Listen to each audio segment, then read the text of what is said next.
आज आपण बनवणार आहोत असा एक खास मसाला जो कोणत्याही साध्या भाजीला देतो जबरदस्त चव। तो मसाला म्हणजे किचन किंग मसाला आहे। फक्त 1 चमचा हा मसाला घातला ना तुमची भाजी होते अगदी हॉटेलसारखी स्वादिष्ट। तर मग घरच्या घरी अगदी सोप्या पद्धतीने आणि परफेक्ट प्रमाणात हा मसाला कसा बनवायचा, त्यासाठी कोणते मसाले लागतात आणि काही खास टिप्स मी इथे सांगणार आहे। चला तर मग उशीर न करता या रेसिपीला आपण सुरुवात करूया। इथे आपल्याला 3 टेबलस्पून हे धने घ्यायचे आहेत। 1 टेबलस्पून इथे आपल्याला बडीशोप घ्यायची आहे। 1 टेबलस्पून जिरं घ्यायचं आहे। 1 टेबलस्पून आपल्याला इथे मोहरी घ्यायची आहे। इथे मी गावरान मोहरी घेतली आहे। या रेसिपीसाठी ना खरं तर मोहरीची डाळ वापरतात। जर मोहरीची डाळ असेल तर अतिउत्तम, आणि जर नसेल ना तर घरातलीच तुम्ही ही मोहरी घेतली ना तरी पण चालणार आहे। इथे आपल्याला 1 टेबलस्पून इतकी ही मी मोहरी घेतलेली आहे। इथे आपल्याला 1 टेबलस्पून सुंठ पावडर घ्यायची आहे। 1 टेबलस्पून हळद घ्यायची आहे। 1 टेबलस्पून इथे आपल्याला काळं मीठ घ्यायचं आहे। 20 ते 25 इथे मी कढीपत्त्याची पानं घेतलेली आहेत। इथे आपल्याला मी इथे बेडगी मिरची घेतलेली आहे। 12 ते 13 मी इथे बेडगी मिरची घेतलेली आहे। याचं मी देठं काढून घेतलेले आहेत। आता इथे आपल्याला हाफ टीस्पून आहे ना मेथी दाणे घ्यायचे। अर्धा टेबलस्पून इथे आपल्याला शहाजिरे घ्यायचे। आता आपण हे काही खडे मसाले बघणार आहोत अजून। ते आपल्याला आहे ना दालचिनीचे 2 ते 3 असे तुकडे घ्यायचे। 2 मसाला विलायची इथे घेतलेले आहेत। 1 स्टार फूल घेतलेला आहे। इथे आपल्याला आहे ना अर्ध्यापेक्षा थोडं कमी इथे मी जायफळ घेतलेलं आहे। इथे ना आपल्याला 5 ते 6 लवंगा घ्यायचे आहेत आणि ते 20 ते 25 ना इथे मी मिरं घेतलेले आहेत। इथे आपल्याला 2 ते 3 पाने ना तमालपत्राची घ्यायची आहेत। आणि आता इथे ना आपल्याला 5 ते 6 आहेत ना हे विलायची घ्यायची आहे। हा सगळा मसाला आता आपल्याला भाजून घ्यायचा आहे। करायला खूपच सोपा आहे आणि तितकाच चविष्ट पण आहे। चला तर मग आपण ह्याला भाजून घेऊया। इथे ना ते आपल्याला ना धने घालून घ्यायचे। धन्याला थोडं ना परतायला वेळ लागतो, म्हणून आधी सगळ्यात आधी आपण धने हे परतून घेऊया।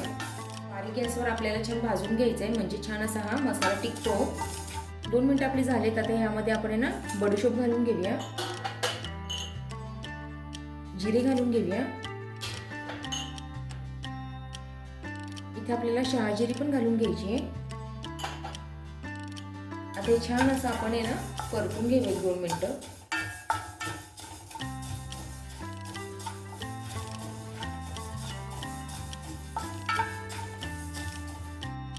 आता 2 मिनिटं झालेली आहेत। आपण यामध्ये ना मेथी दाणे घालून घ्यायचे आणि ही मोहरी घालून घ्यायची।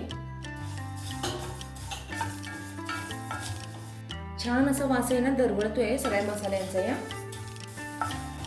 इतपत आपल्याला भाजून घ्यायचे। असे जर आपण आहे ना उन्हाळा आलेला आहे आता जवळ आणि असे मसाले आपण वेगवेगळे करून ठेवले ना आणि ते जर भाजीत आपण वापरले ना, भाजीची चव पण थोडी छान लागते किंवा ती बदलते नेहमीपेक्षा, आणि काहीतरी असं वेगळं भाजी खाल्ल्यासारखी आपल्याला वाटतं। 1-2 मिनिटं आपली झालेली आहेत। आता ह्यामध्ये ना आपण कढीपत्ता घालून घ्यायचा आहे। तो पण 1-2 मिनिटं आपण परतून घेऊया।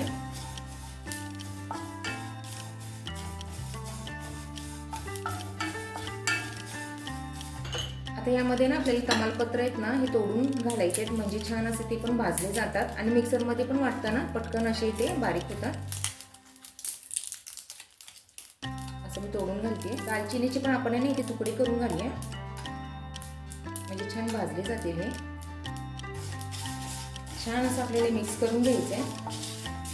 अप्रतिम ह्याचा वास येतोय।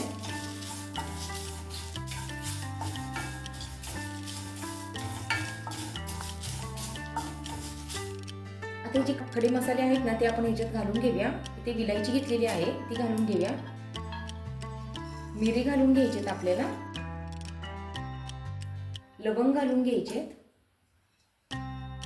इथे 2 मी मसाले विलायची घेतली ती घालून घ्यायचे।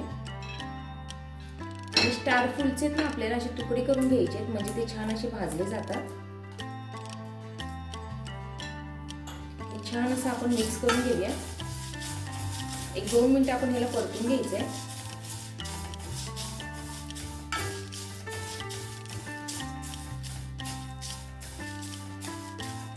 2 मिनिटं आपले परतून झालेले आहेत मसाले. आता यामध्ये ना आपण ही काश्मीरी मिरची घ्यायची, ह्याचे पण आपण तुकडे करून घालायचे ह्याच्यात, म्हणजे छान असं ती ना चांगली परतली जाते आणि मसाला आपला हा टिकण्यास मदत होते. हे पण आपण ना असे तुकडे करून घालायचे त्याच्यात.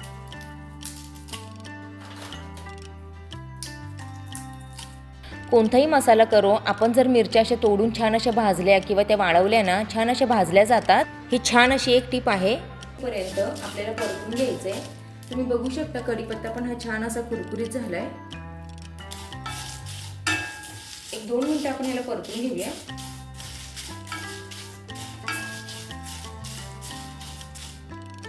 यात मी जायफळ नाही घातलेला आहे, आपल्याला ना वरून खिसून घालायचंय, कारण ह्याची ना भाजल्यावर चव जाईल म्हणून. आपले मसाले छान असे परतून झालेत. आपण ना ह्याला सर्व गार करून घेऊया. आता हे काढून घेऊया आणि ह्याला गार होऊन देऊया. मगच आपल्याला मिक्सरमध्ये वाटून घ्यायचे.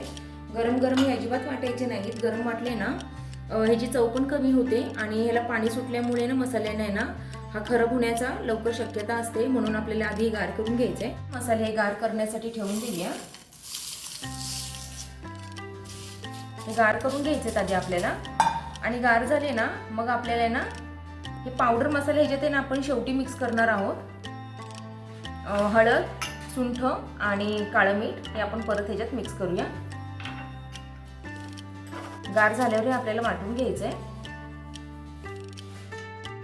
आपले मसाले छान असे गार झालेले आहेत. आपण ना ह्याला मिक्सरमध्ये काढून घेऊया आता आणि बारीक करायचं आहे आपल्याला. हे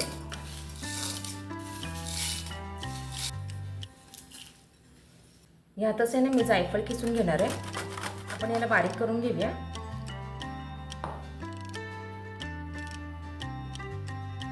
एकदा ना मी या मसाल्याला फिरून घेतलेला आहे. आता ह्यातच ना आपण हे जे पावडर मसाले आहेत ना ते आपण घालून घेऊया. हे मीठ घातलेलं आहे, काळं मीठ. मी इथे मी सुंठ पावडर घेतलेली आहे, ती घालून घेते आणि हळद घालून घ्यायची आहे. आपण मिक्सरमध्ये बारीक करतोय म्हणून इथे हळद पावडर वगैरे घेतलेली आहे. जर तुम्ही डंक्यामध्ये वाटून आणत असताल किंवा कांडप मशीनमधून जर तुम्ही कुठून आणणार असताल तर मग सुंठ तळून घेतली ना थोडी तरी पण चालणार आहे.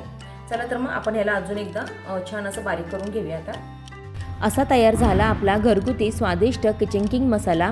हा मसाला तुम्ही भाजी, पनीर, पुलाव किंवा कुठल्याही ग्रेव्हीमध्ये वापरला ना तर चवीत एकदम हॉटेलसारखा फरक जाणवेल. हा जर व्हिडिओ तुम्हाला आवडला असेल मग लाईक करा, तुमच्या मित्रांबरोबर शेअर करा आणि अशाच पारंपरिक व सोप्या रेसिपीसाठी सिम्पली कुकिंग विथ पल्लवी ह्या चॅनलला सबस्क्राईब करायला विसरू नका. चला तर मग पुन्हा भेटूया अशा एका छानशा आणि नवीन रेसिपीमध्ये. तोपर्यंत बाय.